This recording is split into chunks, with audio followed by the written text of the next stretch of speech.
tal? ¿Cómo están todos? Muy buenos días, tardes, noches, dependiendo de la hora en la que nos estén viendo o escuchando. Mi nombre es Andrés Vera y les doy la más cordial bienvenida a... ¡Insurrecto! Así es, señoras y señoros. Señores, bueno, señores y señoros. Señoras, señores. ¿Así? ¿Es correcto? Todos. Bienvenidos al episodio número 10 ya de esta cuarta temporada. Cuatro temporada. Cuatro No, pues no es con eso da las coincidencias. ¿Ah? Ya saben, ha habido podcast muy interesante. El pasado estuvo buenísimo, proctólogo. Yo creo que Saúl Monreal dijo unas tremendas. Es el proctólogo. Es el proctólogo. Insurrecto. Tiene que haber un proctólogo. Por si no Es un doble sentido. Claro. Entonces, dijo muchas cosas de fondo Saúl. Así que si no ha tenido la oportunidad de verlo, pues asómese al episodio número 9. Ya sea en YouTube, en Facebook, o si no nos quiere ver, ¿verdad? Usted se lo pierde. Se pierde este galanazo. Nos puede escuchar en Spotify con alta calidad. La dismorfia corporal es un problema muy serio. Bueno, el día de hoy vamos a dar un giro porque creo que es conveniente en el contexto después de el 8M 2024-2025 que tiene, creo que ciertas polaridades, las manifestaciones conmemorativas al Día Internacional de la Mujer. Y para desmenuzar, para hablar con todas sus letras y sus pormenores, hemos invitado el día de hoy a la abogada con perspectiva de género y además, pues, activista del movimiento feminista en Zacatecas, Mara Muñoz. ¿Qué se siente que te aplaudan dos hombres? Inédito. Bienvenida, Mara. No, al contrario, muchísimas gracias. Siempre un gusto verles. De verdad me da mucha satisfacción esta invitación. Mucho gusto que estén emprendiendo este proyecto juntos. Ya me acostumbré a verlos juntos después de muchos años, en este camino del periodismo y de la comunicación. Y bueno, pues encantada de saludar a su público también. Gracias. Pues un par de patanas acá de este lado, pero proctólogo, no hay el casco para protegerlo, ¿eh? No. Ahí le van los madrazos, ¿eh? Pero sí, yo sí me tomé como 2 ibuprofenos y me puse el honor en todo el cuerpo para no sentir nada ahorita. A ver, quítese la gorra. No. Unas vendas por acá o algo. Pero bueno, así es esto. Oye, Mana. Sí. El 2024 fue un episodio negro para la historia de Zacatecas, para el feminismo como tal. Fue una mancha que no se va a quitar ni con cloro para el gobierno del estado. Bueno, para el sexenio monrealista que dice ser emanado de la izquierda. Contradictoriamente, un gobierno que dice ser emanado de la izquierda reprime un movimiento que en esencia es de izquierda. Desde su origen, pues, el movimiento feminista. Y el 2025, parece como que el gobierno del estado entendió. En las formas, en ese día. Y en el fondo. Exacto, pero no sistemáticamente en la violencia que ejerce sobre las mujeres de manera institucional. ¿Tú cómo has visto ese andar 2024 y 2025? Bueno, pues primero el reflexionar que nos querían o nos quisieron arrebatar el derecho construido por los movimientos sociales, que es tomar las calles y levantar la voz, no solamente por el feminismo, sino por todas las disidencias. Ese acto cobarde de tortura, esos actos cobardes de tortura, de abuso de autoridad, de represión del 2024, fueron actos de pedagogía del terror, de terrorismo de Estado, de una manera de decirnos a las mujeres no tienen el derecho de levantar la voz y en todo momento que salgan de del estereotipo de la buena mujer, del comportamiento que el patriarcado espera de ustedes, pues van a recibir una lección, van a recibir un castigo, van a recibir en ese sentido un mensaje claro del patriarcado que no pueden rebasar ciertos límites, ¿no? Y bueno, pues fue un año, el 2024-2025, estos 12 meses de lucha. Fue un año en donde el movimiento feminista se articuló en todos los niveles, desde el movimiento nacional, el movimiento en Zacatecas, el movimiento internacional, sí, para acompañar este proceso en la búsqueda de justicia y evidentemente en la construcción de una memoria histórica. Claro. Yo creo que los perpetradores de los hechos del 8M no dimensionaron que el movimiento feminista es un movimiento que se construye a través de la memoria. Es un movimiento, claro, que una de sus causas, uno de sus emblemas es que no hay olvido ni hay perdón por los hechos de violencia que vivimos, y tratamos de reconstruir nuestra experiencia cada día justo en esa memoria que vamos haciendo en lo colectivo, que vamos haciendo en el trabajo conjunto, y eso se vio reflejado en la gran presión que el gobierno del estado de Zacatecas vivió durante este año. Nos acompañó la Red Nacional de Defensoras, que nos abrió las puertas del Alto Comisionado de Naciones Unidas para los Derechos Humanos desde el día 13 de marzo. Fuimos a esa primera reunión con algunas de las víctimas todavía visiblemente lastimadas, con derrames en los ojos, con moretones por todo el cuello, con collarines, ¿no? Sí, sí. Con raspaduras, y así con todo ese sacrificio ellas fueron a levantar la voz ante las instancias internacionales y a pedir que hubiera justicia, ¿verdad? Evidentemente, y que no se repitieran los hechos. Entonces ahí empezó un andar con una rueda de prensa en la Cámara de Diputados, también con la solidaridad de diversas organizaciones nacionales, de diferentes mujeres que actúan desde estas organizaciones. Con ese acompañamiento levantamos la voz también para denunciar a nivel nacional los hechos de represión, de abuso y de tortura, porque hay que decirlo, lo que vivimos el 8 de marzo del 2024 fue tortura, y ese es un crimen de lesa humanidad. Han tratado de minimizar los hechos diciendo que fue abuso de autoridad, que fueron lesiones, que son hechos que al final de cuentas, si tú lo ves desde una perspectiva punitivista, desde el derecho penal, pues son delitos menores, son delitos en los que procede una suspensión condicional de proceso a prueba en caso de que se judicialicen. ¿Qué significa eso? Que va a haber impunidad. No lo vuelva a hacer, señor. Usted, sí, sabemos que no ha cometido delitos anteriormente. Tiene, no sé, 6 meses, 2 años de suspensión condicional. Sí. Si usted repite los hechos, se reanuda el proceso y puede haber una sentencia en su contra, pero si no, aquí no pasó nada, ¿verdad? Sin antecedentes, sin marca, y eso nos querían hacer justo porque en esta búsqueda de justicia durante un año, pues se presentaron varias denuncias ante la Fiscalía General de Justicia del Estado de Zacatecas en las que se denunciaba abuso de autoridad, lesiones y tortura. Y en uno de los casos, pues intentaron judicializar este caso por lesiones y abuso de autoridad y dejar fuera la tortura, ¿verdad? Entonces, obviamente eso nos iba a conducir a un escenario de impunidad. Además responden con denuncias de propios policías. Así es.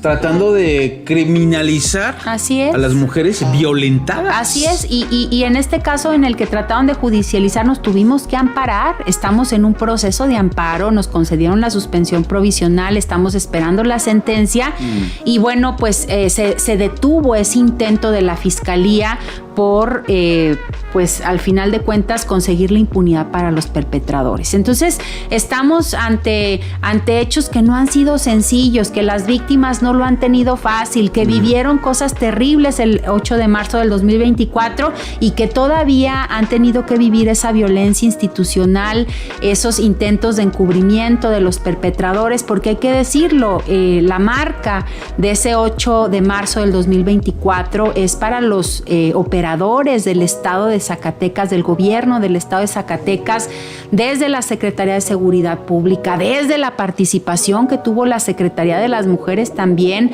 posterior a los hechos, cómo reaccionó la Secretaría General de Gobierno. Desde entonces hemos estado preguntando quién dio la orden, quién fue quien mandó a las y los policías a cometer esos hechos cobardes. En alguna rueda de prensa hace 6 meses, yo creo, no tenía mucho Christian Paul de estrenarse como el fiscal.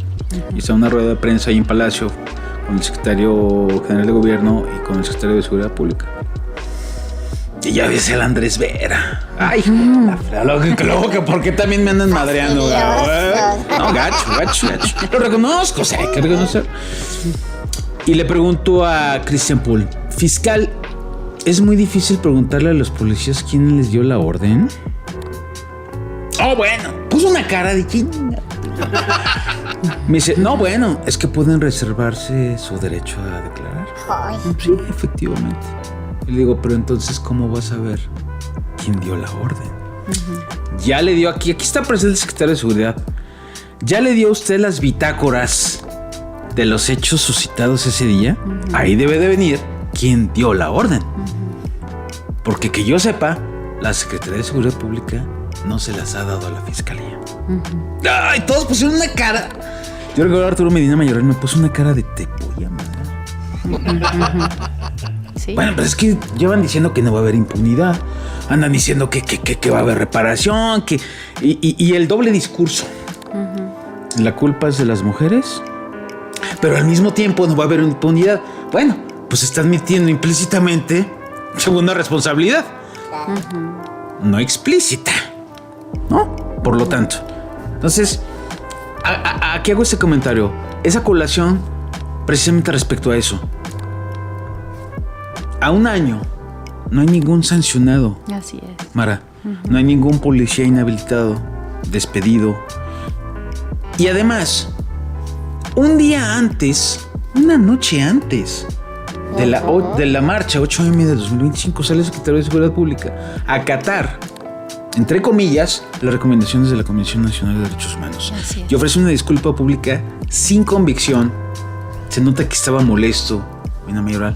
La acató, pero es una disculpa pública sin público, Mara. No, por supuesto. Mira, los estándares internacionales en términos de las disculpas institucionales o disculpas públicas, como le quieran llamar, establecen que uno de los objetivos es darle voz a las víctimas, que tienen que ser ellas quienes expresen los agravios que sufrieron a partir de las violaciones a sus derechos humanos. En este sentido, la Comisión Nacional de Derechos Humanos sabemos que le recomendó la posibilidad a el Estado, tanto a la Secretaría de Seguridad Pública como al gobierno municipal, de que lo pudiera hacer a través de un video. Nosotras expresamos en una reunión con la Secretaría de Gobernación, con la Comisión de Derechos Humanos, nuestra preocupación porque abaraten el cumplimiento de la recomendación. Sí. Tenemos que pensar que una disculpa pública es un acto de profundo reconocimiento de una responsabilidad ante graves violaciones de derechos humanos. Es un acto en donde se sigue un protocolo para que las víctimas puedan expresar los agravios frente a los tomadores y las tomadoras de decisiones, frente a aquellos que cometieron los actos de violación a sus derechos humanos, frente a la sociedad en general, como un acto reivindicatorio del dolor que han pasado por los hechos que vivieron. Ahora, recordarán ustedes esta frase de hasta que la dignidad se haga costumbre. Estela, que es una víctima de indirecta de terribles violaciones a los derechos humanos, a su madre, mujer indígena una mujer ya mayor de edad, la culparon de haber secuestrado a unos agentes de la AFI. Imagínense nada más, la tuvieron en la cárcel y Estela de una lucha feroz porque su madre fuera liberada. Le recomendaron desde la Corte Interamericana a la Procuraduría General de la República en aquel entonces que se disculpara, y en esa disculpa pública Estela acuñó una frase que nos ha servido a todos y a todas para de alguna manera enarbolar nuestras luchas, ¿no? Y entonces imagínense lo que significó un acto de esa naturaleza, ¿verdad? En la memoria colectiva, en la historia de este país, y lo que ahora vemos en Zacatecas. Un video en donde pues no hay público, una disculpa pública donde no hay público, lo dijiste muy bien, ¿verdad? En donde el general, ¿verdad? No porta su uniforme de militar, que también eso es es un simbolismo fuerte, ¿no? En ese sentido. Es decir, de qué manera él ejerce su cargo como general, ¿verdad? Al frente de una corporación policíaca, pero cuando se disculpa ante las mujeres sale vestido de civil. Yo creo que todas esas cosas son mensajes. Vestido de civil con un logotipo nada más del gobierno del estado, una playera que no se ve realmente y en un fondo blanco. Sí. Que tampoco expresa ese fondo blanco. Desde mi punto de vista, en la forma de expresión de la propia disculpa, pues es que no está disculpándose de nada, ¿no? Está acatando una recomendación. Pero lo hace además en un contexto casi un año después y 3 meses después de la propia recomendación de la comisión. Lo mismo pasó con el Ayuntamiento de Zacatecas. Sí, el responsable directo no fue Miguel Varela, pero también lo hace en un marco rodeado de mujeres, ¿va? Como para protegerse mediáticamente, es la verdad, ¿no? Y ofrece la disculpa, pero en un sentido más político, porque las redes sociales y los encargados alrededor de Miguel Varela intentaron establecer la narrativa de que Varela, al ser el primero en haber acatado la recomendación, reivindica la lucha de las mujeres. Y yo me quedé así, yo puse en el Face, no mames, o sea, con todo respeto, yo sí, está bien, lo está acatando, pero desde su particular punto de vista en el manejo político, pues recordemos de dónde viene Miguel Varela, ¿no? Digo, tiene antecedentes en Tlaltenango, así. Además, pues su partido es antiderechos. Pues si la derecha representa eso, ¿no? Entonces, yo cuando vi los matices, dije, híjolas, ¿no? Y luego me llama la atención, y desde mi punto de vista, espero que no me reprendas por eso, para... Ay, yo también cachete. No. Sí, cómo no. A mí se me hizo de verdad. Dije, híjoles, qué mala onda que mujeres le den el like a Varela y repudien el acto de Medina. La recomendación es la misma. Sí, Medina pudo haber sido el responsable directo, Arturo Medina Mayoral, de la represión. Pero yo no encuentro realmente una manifestación de sororidad en ese sentido. Y eso me preocupó. Porque dije, entonces el feminismo es coyuntural, depende de quién te dé trabajo y quién no. Aguas. Porque eso le quita legitimidad. Yo no sé cómo tú lo veas. No, yo creo que es un análisis interesante el que realizas. A mí me parece, por lo que yo percibo en el contacto con mis compañeras del movimiento y de la sociedad en general, hay una gran indignación contra quienes perpetraron los hechos el 24 de marzo del 2024. Y eso nos refiere directamente pues al gobierno del estado y a los operadores, digamos, que están a la cabeza de las instituciones. Yo creo que en ese sentido, en la construcción de la memoria, la gente de alguna manera ubica que en aquel momento Varela no era el presidente municipal. Sí, evidentemente. Y en ese sentido quizá haya una posibilidad de empatizar más con un pronunciamiento del presidente municipal que del titular de la Secretaría de Seguridad Pública. Ahora bien, ¿qué esperaría yo como abogada de algunas de las víctimas, como feminista? Pues esperaría que hagan su trabajo conforme a los estándares más altos en derechos humanos, que no se estén, digamos, que no estén compitiendo por a ver quién sale primero a los medios como un evento efectista, no más que de fondo, ¿verdad? Sino que se preocupen en ese sentido por darle voz a las víctimas, por tener la posibilidad de que ellas se expresen en un evento público en donde ellos de manera sentida les den voz y también puedan manifestar esa disculpa pública. Entonces, creo que ahí ambos, en ese sentido, todavía nos quedan a deber, ¿no? Para que de verdad esto sea un acto de reparación del daño, porque se supone que esa disculpa pública tiene que ver con una reparación integral del daño.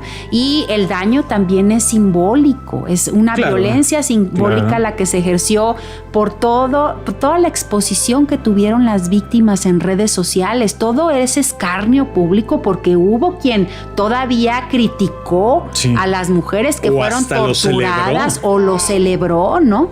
Entonces, pues evidentemente una disculpa pública, ¿cuál es el objetivo? Pues el objetivo es que socialmente se posicione la idea clara de que hubo una violación a los derechos humanos y que eso es reprobable política, social, culturalmente, ¿no? Entonces, evidentemente, un video no cumple con esas funciones, no cumple con esos objetivos, venga de quien venga. Entonces, creo que ambas partes tendrían que tomar con la seriedad debida el caso y no ajustarse a los criterios convenientes que les dicta la Comisión Nacional de Derechos Humanos, sino en un reconocimiento honesto de lo que verdaderamente sucedió ese 8 de marzo del 2024, hagan las cosas conforme a los estándares internacionales de derechos humanos. ¿Los conocen, Andrés? ¿O los deberían de conocer como autoridades responsables de la seguridad pública y de la administración pública en el municipio? Hay algo interesante en lo que acabas de decir.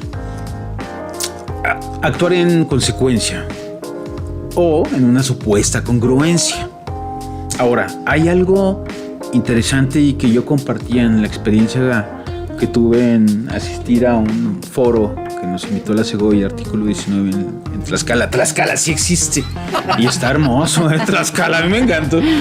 Bueno, yo les decía, a ver, es que hay que entender no solamente la praxis de la propia marcha, sino la esencia de la marcha que hay detrás, ¿no? Claro. A mí me encantaba cuando un profesor en antropología nos ponía un ejemplo muy claro. Lo voy a hacer tal vez con este control remoto. Nos ponía una pluma y nos decía, ¿qué hay atrás de esto? Entonces, pues los más ciegos decíamos,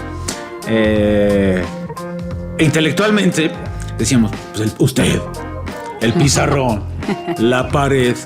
No, güeyes, procesos sociales. Claro. Porque atrás de la construcción de una pluma hay infinidad de procesos sociales. Imagínense ustedes una manifestación tan particular como lo es el 8M. Híjolas, ¿no? Entonces, yo exponía eso. ¿Y por qué lo comento? Porque hay algo interesante que tú dijiste. Y que tiene que ir enmarcado además con la construcción y el momento histórico que vive el país. El entendimiento del marco político-cultural que vive México. Si el movimiento es emanado, el movimiento en esencia del feminismo es emanado de la izquierda, y se supone que nos gobierna un gobierno de izquierda, valga la redundancia, pues hay una contradicción enorme, ¿no?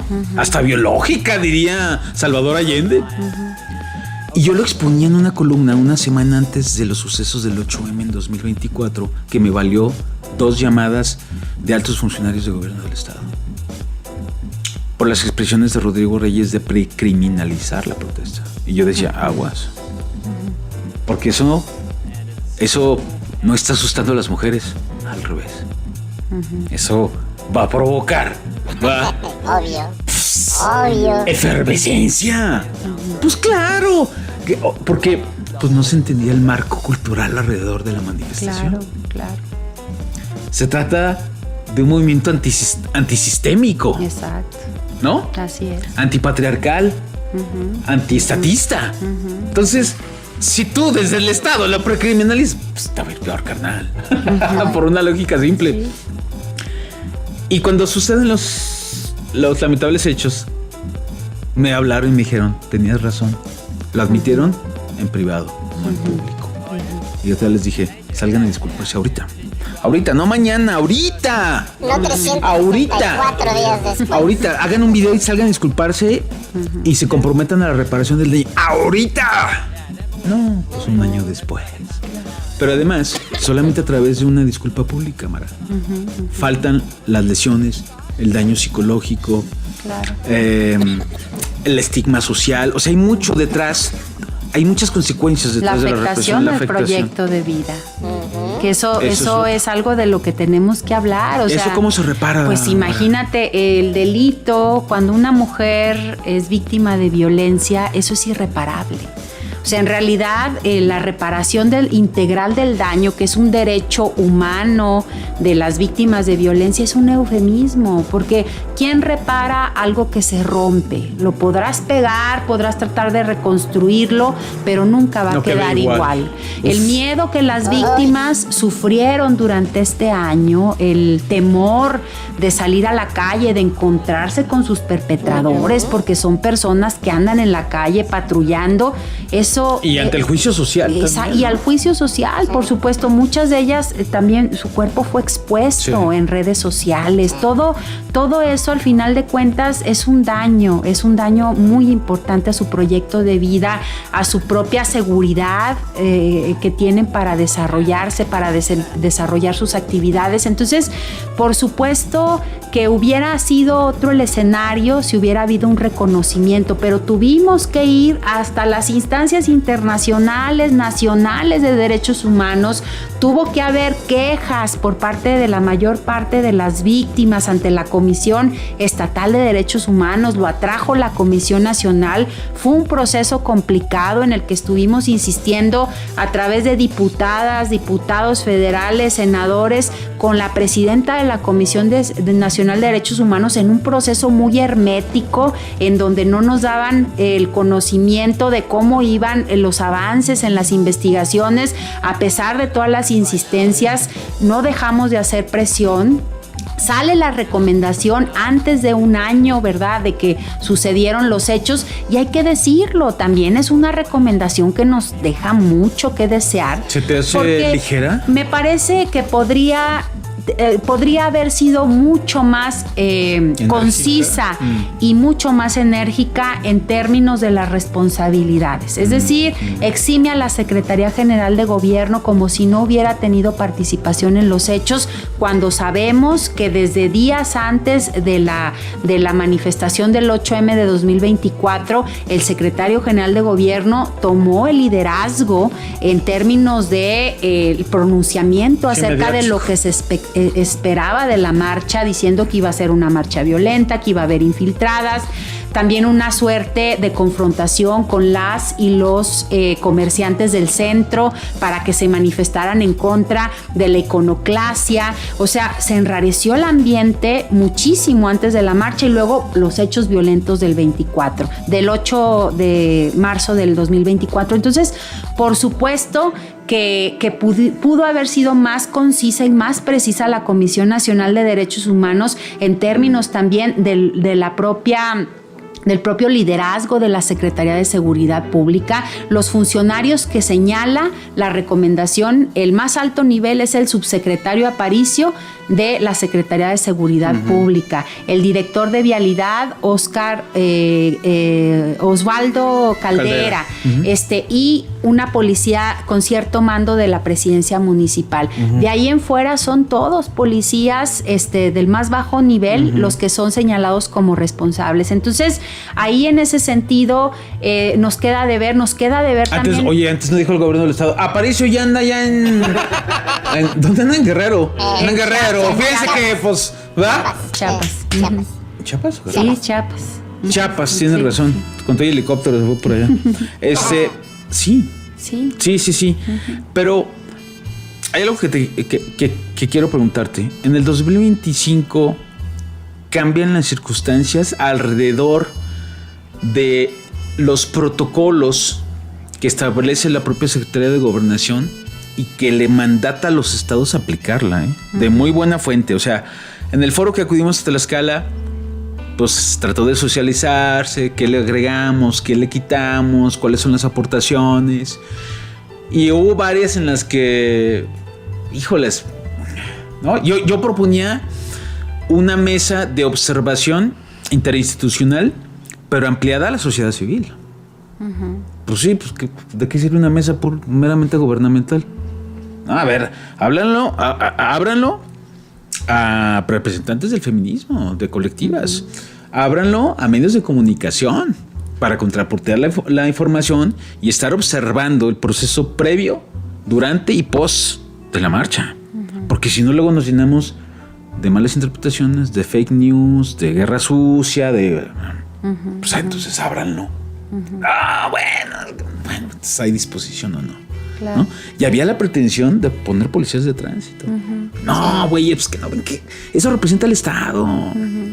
Luego, bueno, se establece el protocolo y se determina estos llamados grupos de diálogo. Los chalecos naranjas, que como ya se les conoció coloquialmente. Y había dudas entre el propio movimiento feminista en Zacatecas de si admitir o no eso. Luego resulta que no. ¿Por qué? Porque eran además representantes también parte del gobierno del Estado. Digo, pues es que es un error muy básico. Ábranlo a la sociedad civil, ábranlo, ¿no? Es diferente, cambia el contexto. Y al final sé que la secretaria de Gobernación, Rosa Isela, le dijo a los estados, sobre todo, que tenían antecedentes de violaciones de derechos humanos en otras manifestaciones como Nuevo León, como Jalisco. Nuevo León 3 años, consecutivos. Sí, terrible, así es. O sea, ese Samuelito, salió pero fascistoide del tipo. Jalisco, que también es ultra conservador en ese sentido. Zacatecas y otras entidades, y les hablaron a los secretarios de gobierno de los respectivos estados y no la vayan a cagar otra vez, por favor. Porque además es una orden directa de la presidenta de la República. Así se los dijeron, Sí. ¿No? Sí. Entonces, ¿a qué voy, Mara? Hay una presidenta de la República ahora. ¿Cambia algo? Sí, definitivamente. Mira, yo te puedo decir una cosa muy clara. Durante los meses que estuvo en el gobierno el licenciado Andrés Manuel López Obrador, tratamos de acercarnos a la Secretaría de Gobernación para tener una mesa de diálogo con la propia Secretaría y expresarle pues nuestras inquietudes.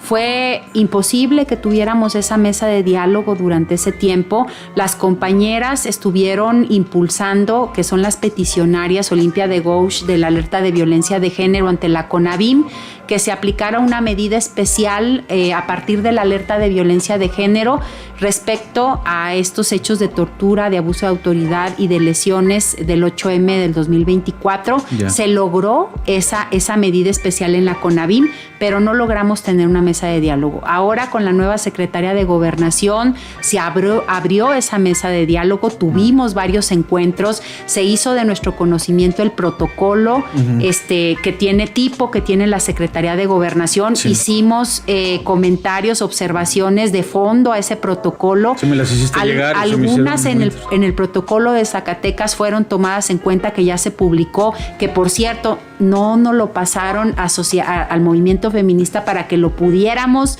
observar antes de ser publicado. A mí me costó trabajo conseguirlo. Y es que ahí andaba. Y bueno, ¿y quién lo tiene? Fíjate, se los podemos pasar. ¿Cómo? Fíjate que yo creo que hay un problema en las instituciones gubernamentales y en el ejercicio del gobierno cuando no saben leer a los movimientos sociales. Me refiero al feminismo y me refiero a cualquier movimiento social. No no se dan cuenta que en el caso del feminismo, sobre todo el feminismo en Zacatecas, es un movimiento muy orgánico y es un movimiento que tiene como principio lo que es el feminismo de raíz, el feminismo en su sentido radical de ver las cosas desde raíz. Es decir, estamos ante un sistema de opresión patriarcal y la estructura nos violenta. Entonces, en ese sentido, el propio movimiento se ha dado sus formas de organización. En las marchas hay un bloque rojo que está encargado de la seguridad, de los primeros auxilios de las mujeres manifestantes. Este bloque es un bloque orgánico de compañeras feministas. Entonces, las marchas en determinado momento se les da cauce a través de un ejercicio de asambleas desde hace muchos años, en donde nos sentamos a discutir cuáles son los términos en los que nos queremos organizar. Es un ejercicio muy orgánico en donde algunas veces van unas, otras van otras, en donde siempre hay una participación. Y entonces cuando tú no sabes leer eso desde las instituciones de gobierno, dices, bueno, a mí me parece una buena idea hacer un grupo de chalecos rojos, sí, pero ya está el bloque rojo, ya hay una organización del propio movimiento. Es desconocer esa forma orgánica de organizarnos, es desconocer que el movimiento feminista es un movimiento vivo, es un movimiento que se da a sí misma las reglas que le parecen convenientes y correctas, y que al final de cuentas la iconoclasia es una manifestación más de lucha en esa marcha, pero no es la única. Claro. No es la única. Entonces, claro. Y es tan importante como las demás. Tal vez sea la más visible para el grueso de la sociedad que no alcanza a entender además esa forma de manifestación. Porque justo no nos ponemos en los zapatos de las personas manifestantes, claro, o de quienes vivimos esas violencias, claro, en términos de todo lo que tenemos que vivir, ¿verdad? Como mujeres, y entonces pues nos vamos nada más a la cuestión anecdótica de que ya rayó una pared. Amarillista. Fíjate que por ahí yo leía en una publicación de una persona aquí priista muy conservadora. Decía, es que yo tengo hijas, se hacen destrozos, que las metan a las cárceles, yo no respondo por allá. Yo le decía, híjoles, yo también tengo hija, y si mi hija la violaran o desapareciera, claro, yo también incendiaría todo como hombre. Si las instituciones me mandan a la mierda, pues, ¿qué haces? Gritas y rompes. O sea, son visiones muy distintas. Yo insistía eso en Tlaxcala, también les decía precisamente eso. Es que entiendan el fondo cultural de la propia manifestación. Claro. Porque no se trata de encontrar mecanismos de control sobre la propia marcha, tecnificarla, claro, desde un punto de vista gubernamental. Porque los gobiernos, ¿qué ven? Tus intereses. Ay, pues es un movimiento de oposición. No, güey. No es un movimiento de oposición. No. Es un movimiento de exigencia. Si a ti te exigen porque ahora eres gobierno y tú lo ves como oposición, pues qué pendejo eres. Claro, claro. No, güey. Es un movimiento básicamente de izquierda. Debería ser más empático. Yo por lo menos vi ya una disposición diferente en cuanto a la postura oficial de cómo presentarse ante las marchas. Y por lo menos observé que el gobierno del estado dijo, pues bueno, puso ahí unas vallitas, no puso policías, y como diciendo, pues sí, o sea, ¿cuánto te gastas en un evento de David Monreal donde dice puras idioteces? Te gastas más de lo que vas a reparar y dejas la libertad manifiesta a que las mujeres se expresan. Pero no es que además tú les des ese otorgamiento. Claro. Es un derecho constitucional. Sí, es un derecho ganado y a pulso y a punta de dolor. ¿Me explico? O sea, detrás de todas estas manifestaciones no hay una voluntad caprichosa de una persona que un día se levanta y dice, ay, hoy voy a rayar las paredes. No, hay dolor, hay una historia de vejaciones, de violencia, de ultrajes, y en ese sentido la manifestación pública y el acuerpamiento colectivo nos sirve como una forma para poder hacer catarsis, ¿no? Claro, entonces, es un ejercicio catártico. Es un ejercicio catártico. Una tribuna enorme. Eso es una marcha viva, de un movimiento vivo, de un movimiento orgánico, no de un movimiento adoctrinado por nuestra propia cultura, en donde nos ponemos límites a nuestras propias formas de protesta y de lucha, ¿no? Entonces, eso es el movimiento feminista, es algo muy complejo, muy bello, y desafortunadamente hoy lo vimos en este año, en 11 estados las compañeras vivieron represión. En Hidalgo, en Pachuca, en Hidalgo, en Saltillo, en la Ciudad de México.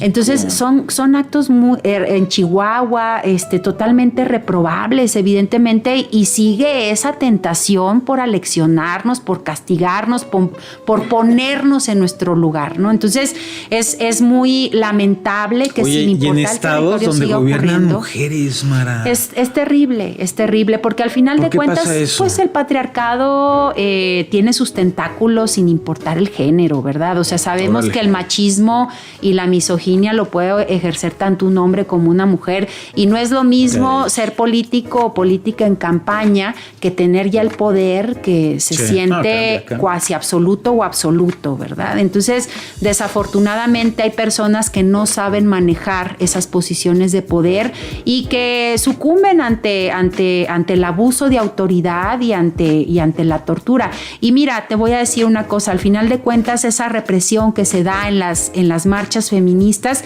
pues no es más que un síntoma más de un país doliente por las personas desaparecidas, mujeres y hombres desaparecidos, en donde sus madres están buscando. Ya vemos el drama que estamos enfrentando ahora con lo que ha pasado en Jalisco, con estos crematorios, con estos lugares. Imagínate todo lo que hay detrás. O sea, hay esclavitud, hay tortura en miles de personas en este país. Entonces son cosas graves las que estamos viviendo en México, y nosotras enfrentamos evidentemente ese uso y ese abuso de la autoridad de manera abusiva, ¿no? Como muchos otros sectores de nuestra población.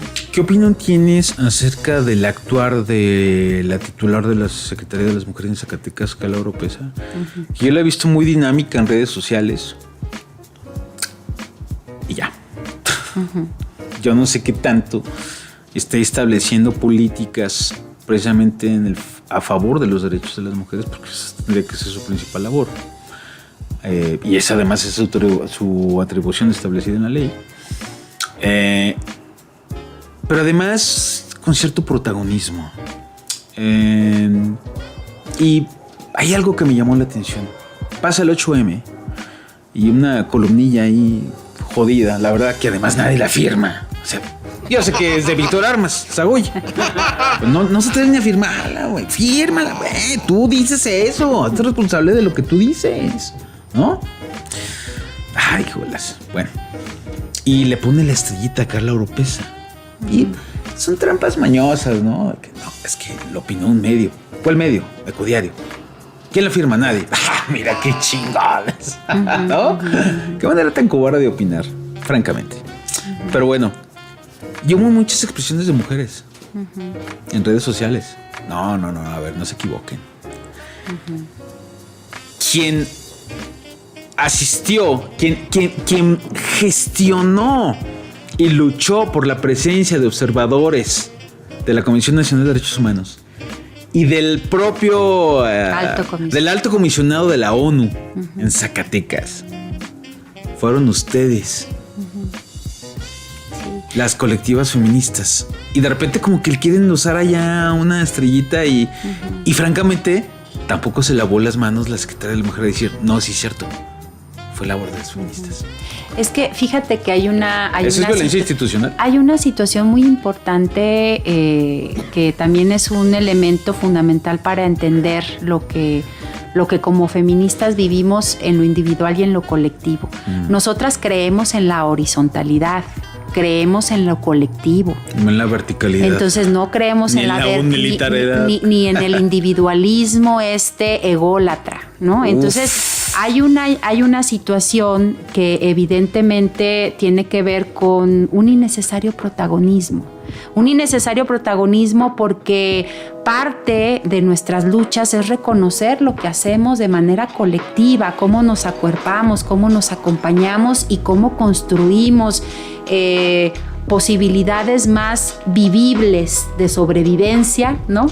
Juntas, ¿no? Yeah. Y entonces salir y colgarte una medallita literalmente o ponerte una estrellita como se lo ponían a los niños y a las niñas en el por interpósita persona, pues, para que no se note.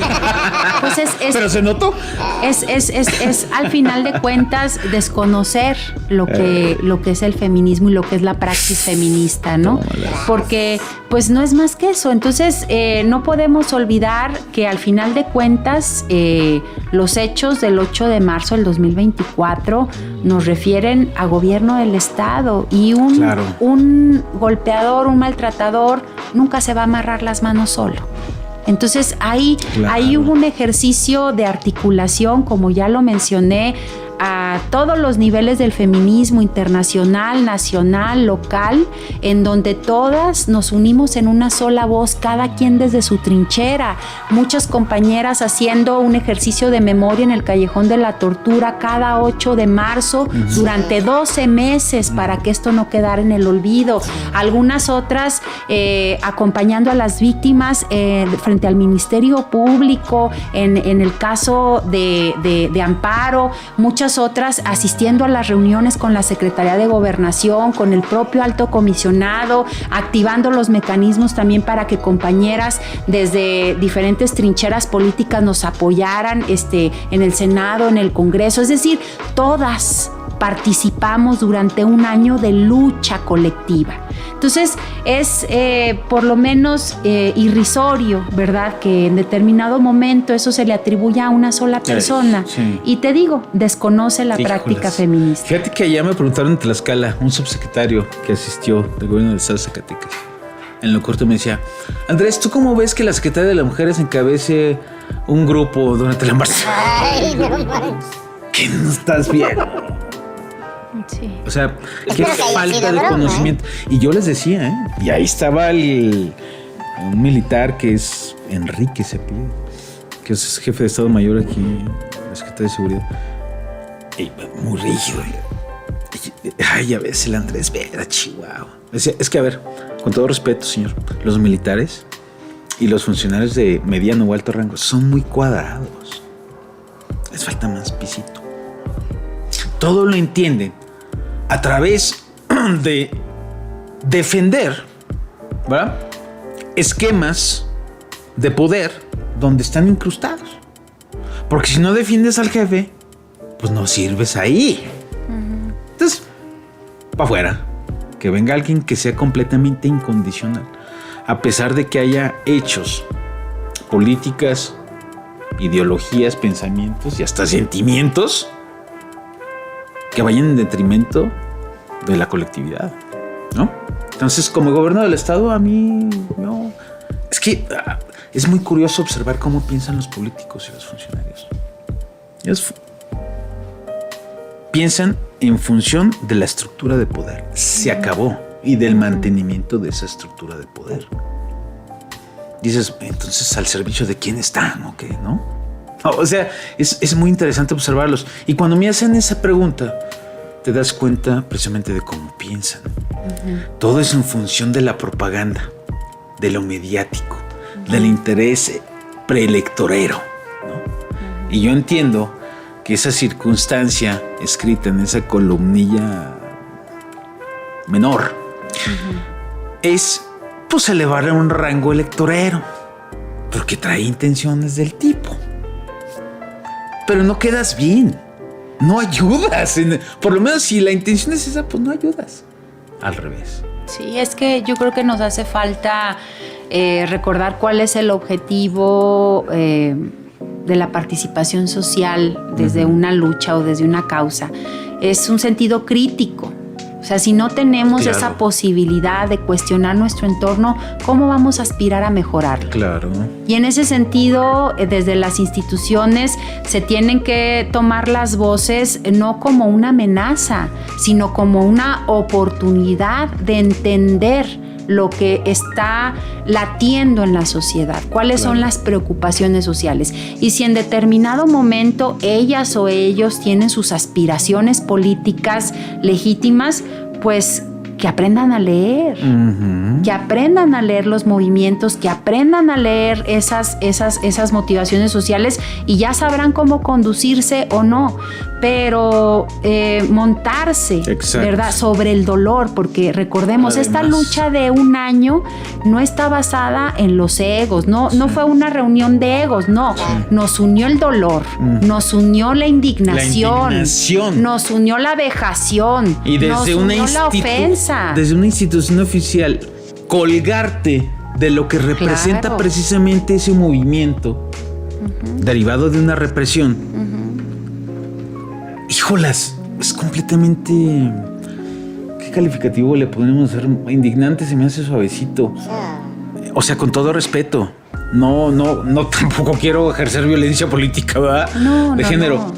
Pero es que también hay cuestiones atrás de ahí que deslegitiman el propio movimiento y el propio proceder institucional. No, y hay que entender también en determinado momento las personas que quieren hacer un menudo favor, ¿verdad? O sea, que en determinado momento le pareció una buena idea sacar una columna con esas características que yo no sé si ella estaba enterada o no, pero quizá ni enterada estaba. Y le hacen menudo favor. Claro. Y le hacen un menudo favor porque tenemos memoria histórica. Claro. Insisto, podemos prejuzgar con respecto a la columna, pero como la secretaria no salió a desmentir, o por lo menos aclarar ese punto, pues yo me quedo con eso. Es muy complicado, la ¿No? verdad. Sí. Claro. Porque hubiera salido a decir, no, ¿saben qué? El mérito es de las mujeres, de las colectivas que hicieron la chamba. Hasta el propio secretario de gobierno lo tuvo que decir a fuerzas. Porque le preguntaron en una radio, bueno, no se le preguntaron, pero lo sacó. No, a ver si las colectivas fueron las que se reunieron con él. Pues sí, ya qué más le queda decir al secretario de gobierno, ¿no? Claro. Pero no, Pues pero en no lo honor dice. a la verdad. Pero En no lo honor a dice. la verdad. Claro. Pero no lo dice la secretaria de la mujer. A quien me atribuyen el hecho. Bueno, oye, Mara, ¿qué viene para este año? Porque, repito, estamos en un contexto histórico donde tenemos a la primer presidenta en la historia de este país. Aquí estuvo Emilia Pesci hace ya algunos, ¿qué? ¿3 meses? ¿4 meses? 4 meses. ¿4 meses? Estuvo, ya ha estado un par de veces con nosotros Emilia aquí, ¿verdad? Creo que sí. Un par de veces, sí. Creo que 2 veces ya está. Según yo 2. Pero bueno. Proctólogo. Ya te vio cara de proctólogo.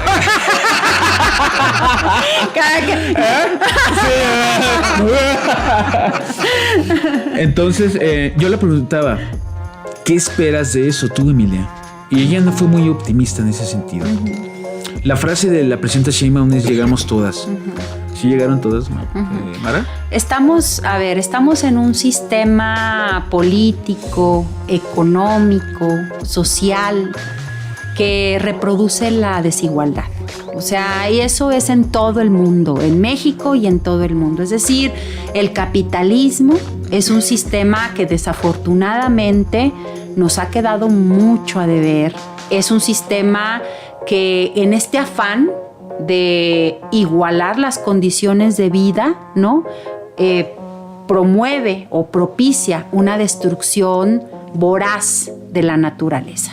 Entonces nos estamos consumiendo a nosotros y a nosotras mismas, ¿no? Es una situación muy compleja que si analizamos de fondo en un feminismo que no es cómodo para el Estado, hay que decirlo, no es cómodo para el sistema. Es decir, el pensamiento feminista es profundamente radical porque va a las raíces de los problemas. Si lo analizamos desde esa visión, pues el feminismo tendría que estar trastocando todo. Tendría que estar trastocando el sistema económico, tendría que estar trastocando el sistema de símbolos culturales, tendría que estar trastocando el sistema social. Entonces, ¿Cuáles son las posibilidades que tiene una persona que ejerce el poder, ya sea desde el ejecutivo, desde el legislativo o desde el judicial? Son posibilidades sumamente acotadas. Son posibilidades sumamente acotadas porque el propio sistema se da sus reglas para que no haya transformaciones de fondo, para que los cambios sean estéticos y sean convenientes y favorables a la reproducción del propio sistema. Entonces, en realidad estamos enfrentándonos en el mundo a una situación que no tiene ya mucho camino por delante, ¿eh? No tiene mucho camino por delante porque nos estamos conduciendo hacia el abismo en muchos sentidos. Y México es una muestra de ello. Es una muestra de ello desde que encontramos campos de concentración, crematorios donde hubo desaparición forzada, tortura. Es decir, son temas muy complejos en donde tenemos 11 feminicidios al día en este país, en donde por lo menos el 70% de las mujeres hemos vivido algún tipo de violencia. Y son cifras alegres, porque yo digo que todas las mujeres, yo sostengo, hemos sufrido violencia porque la violencia es simbólica. La violencia puede ser de muchas maneras. Simplemente la cosificación de nuestros cuerpos en los medios de comunicación ya nos están violentando como mujeres, ya nos están cosificando, ya nos están objetivizando. Entonces vivimos esa situación y tenemos pues ahora la posibilidad en esta ilusión sistémica en la que vivimos de tener una presidenta de la República, una mujer que si bien para muchas representa un referente, porque al final de cuentas vivimos también en un sistema en donde esa ilusión nos lleva a pensar que si llegó una, podemos llegar todas, ¿verdad? A pesar de que tú tengas que viajar 2 horas para llegar a tu universidad, ¿verdad? A las 5 de la mañana tienes que salir de tu casa, estás a lo mejor con una beca que te está dando el gobierno para que puedas pagar ese transporte público y tus libros, pero cuando tú te gradúes, ¿verdad? No es lo mismo salir de la Universidad Iberoamericana que salir de la Universidad Autónoma de Zacatecas, ¿verdad? Y luego no es lo mismo tampoco porque tus relaciones sociales, tus contactos, tus posibilidades de acceder a un buen trabajo, ¿verdad? Que ahora ya todos los trabajos de una forma u otra están precarizados porque ya no tenemos seguridad social, ya nuestra generación ya nos fregamos nos fregaron totalmente esa posibilidad, ¿verdad? Pero bueno, por lo menos si tienes un trabajo bien pagado, pues puedes generar algún ahorro para tu vejez, ¿verdad? Pero la gran mayoría no tenemos eso. Entonces, en esta ilusión, ¿verdad? Claro, en esta ilusión sistémica en la que vivimos, pues esos son de alguna manera algunas lucecitas, ¿verdad? Que nos prende el sistema diciéndonos, mira, hay una mujer que además es científica, que además es una mujer que ha luchado en el movimiento estudiantil, en el movimiento de izquierda, y entonces eso es alimentar al propio sistema para que crea esa ilusión y se siga reproduciendo. Qué dura eres. ¿Es solamente un eslogan? Es muy complejo. No hay una deconstrucción, yo creo, ni siquiera inicial, ¿lo consideras tú? Yo creo que en esa ilusión, yo creo que sí debe haber personas que legítimamente quieran hacer las cosas bien. El tema es qué tanto el sistema nos permite avanzar en las causas de raíz. Sí, en las causas de raíz, no en lo estético, no en lo superficial, sino en lo que realmente nos tiene en esta situación a nivel global. Fíjate que hay un simbolismo muy importante y aquí su servilleta redactó al respecto sobre el desprecio que le hicieron a la propia presidenta en el mitin del domingo pasado. 6 hombres y desafortunadamente una mujer presentes, ¿no? Cuando no es el hecho nada más de haber desairado la figura presidencial, sino a la primera mujer presidenta. Y es la reproducción de ese tipo de estereotipos. Y eso tiene... No fue que estaban distraídos. Tiene mucho simbolismo de fondo atrás. Si hubiera sido Andrés Manuel, le hubieran dado la espalda. Hubieran estado distraídos así. O sea, ¿no? Si lo contextualizamos, o lo ponemos por lo menos en esos escenarios, yo creo que es muy diferente. Yo por lo menos me quedo no tan solo con el hecho histórico. de que tengamos la primera mujer presidenta. Evidentemente coincido contigo en que todo el sistema está construido precisamente a lo mejor para la creación de ilusiones, que finalmente eso deriva de un montón de problemáticas sociales, como es el consumismo exacerbado, como es la drogadicción, como es la indiferencia social, muchísimas consecuencias. Pero yo creo que es un inicio.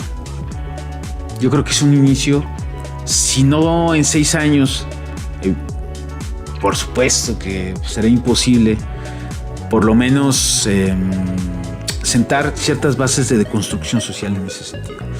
Ya veremos en el 2030 qué pasa.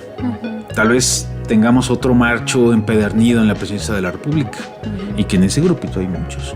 Pero además hay que decirlo también, Andrés, o sea, la llegada de una mujer a la presidencia de la República y sobre todo del perfil de Claudia Sheinbaum es la cristalización de las luchas sistémicas de muchas mujeres.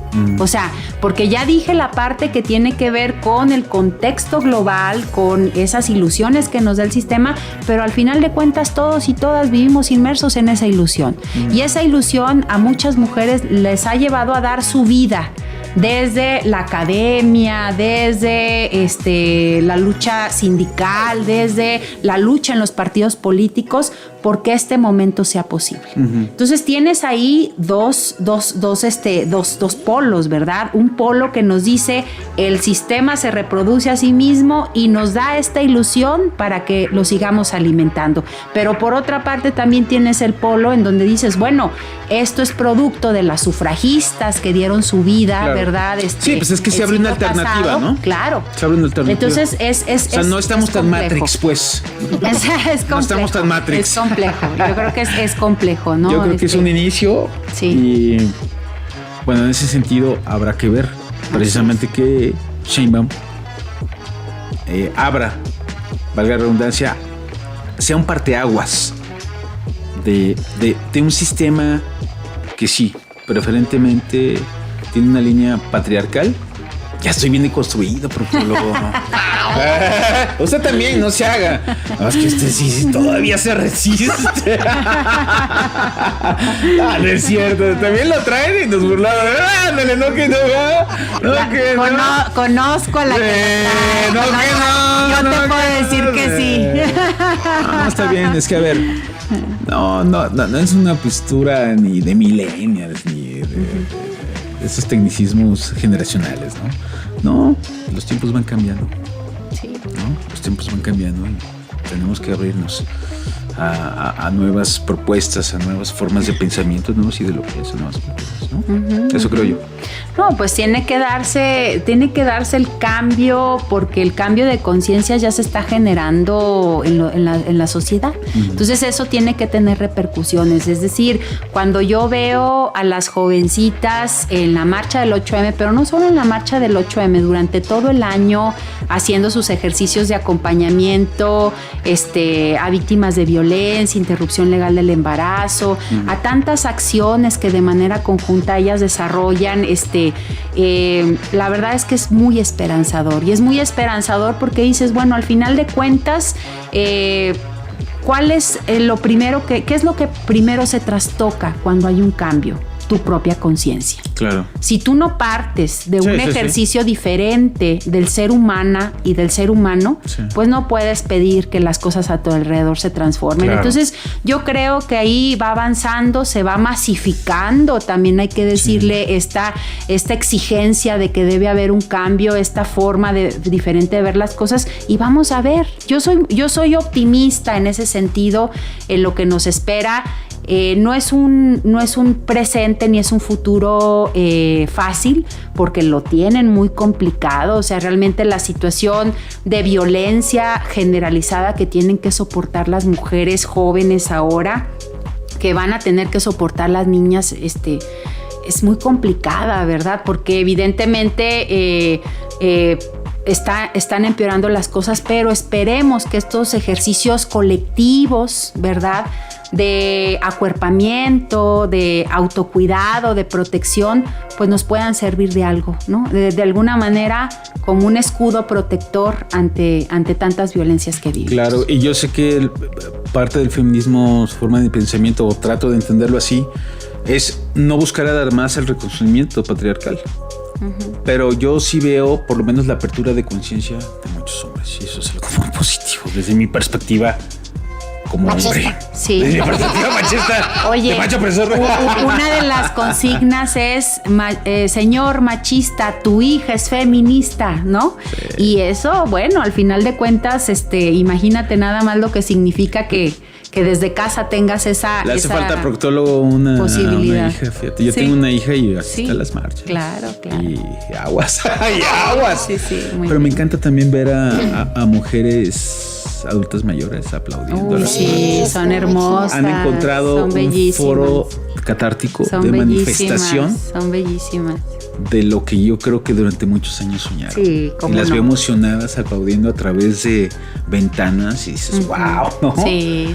Wow, qué chido. Son bellísimas, ¿no? Yo en la marcha siempre se dejan ver, ¿no? Acompañadas de sus nietas, de sus hijas, de una cosa preciosa, ¿no? Las mujeres adultas mayores pues han tenido que soportar muchas vejaciones, mucha violencia a través de su vida, y hoy ven otras posibilidades en esas conciencias que se abren y que critican y que cuestionan y que confrontan al sistema, ¿no? Entonces sí, es una bendición. Yo te lo digo porque tengo mi abuela que tiene ya 90 años y una reflexión que yo hacía en ese momento en mis redes sociales cuando ella acudió a votar por la primera presidenta. No sabíamos quién iba a ser porque había dos candidatas, ¿verdad? Mujeres, pero yo reflexionaba, decía, cómo mi abuela, ¿verdad?, que tuvo una vida tan compleja, hoy viene a votar y lo más probable es que sea una mujer la próxima presidenta de este país. Todo lo que han tenido que vivir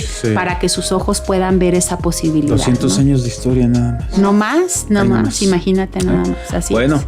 Pues estuvo interesantísimo. Ay, Mara, ya nos alargamos un poquito a ver si aguantan las cámaras grabando.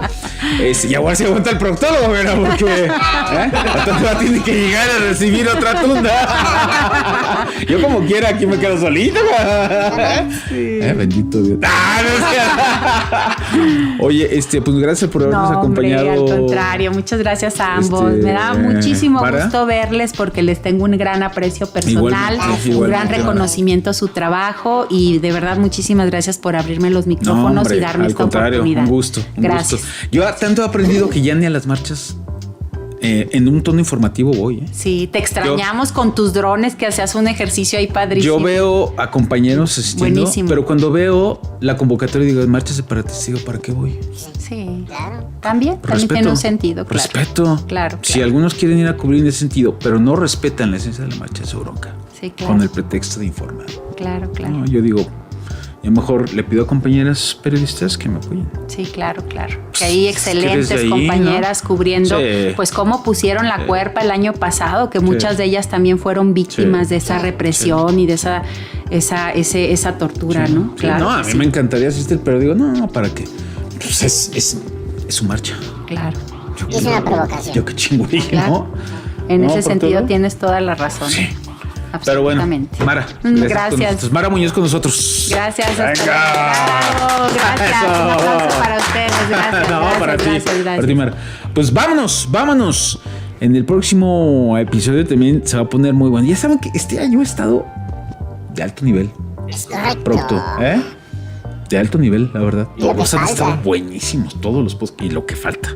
Así que vámonos. Hoy estuvo morado el podcast. Muy bien. Bueno, de fondo hubiéramos puesto morados, porque no se le ocurrió, chico. Ya quites el casco, no se preocupe. Si traía casco, no lo queremos poner en toma. Gracias por habernos acompañado. Además, les recuerdo que en este podcast me puedo equivocar, pero no creo.